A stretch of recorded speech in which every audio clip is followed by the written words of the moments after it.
Roads Not Taken.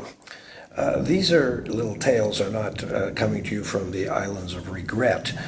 In fact, if you found a certain measure of peace and security later in life, you can look back on choices you've made that may not be so brilliant in retrospect, and you can look at them with kind of loving detachment, the same way as you can look at some of the pains of family of origin issues in the same way.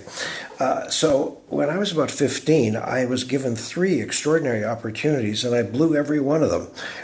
In the first case, West Side Story, the Leonard Bernstein musical, was still breaking them up on Broadway, and folks in Winnipeg decided to do a production, and I auditioned by getting up on stage, empty stage, just me in a chair and no accompaniment, and I did all of the parts of Officer Krupke, doing about 12 different voices.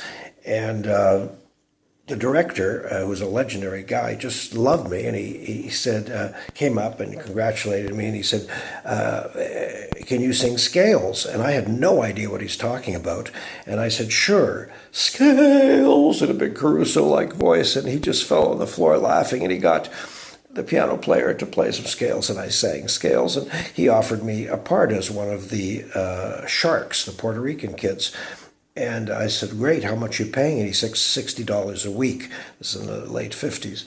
And I said, oh, that's not enough. I have to go to university in the fall, and I need more money. So that was it.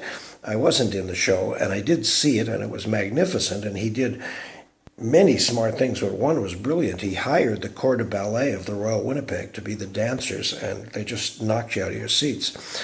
The second thing that happened was that I was given a scholarship to go study acting for the summer at the Banff School of Fine Arts. And I turned it down. Because I didn't know how this happened. I mean, who recommended me? I knew nothing about it. And secondly, I didn't know also that I was in love with the show business and so on. But also, I was fearful of everything. Would a bear attack me? Where would I sleep? What would I eat? And so on. And then finally, I placed very high in the annual Manitoba math contest. And so 2 insurance companies offered me the rest of my life if I would study actuarial math. And I didn't know how to explain to them that I didn't care about, columns of figures. I just liked abstract mathematics. I sort of liked the poetry and music of that obscure study. Pickle. Go explain what turns one guy's crank and doesn't turn another. Most of what we do, I think, before the age of 45 is just trying on one hat after another.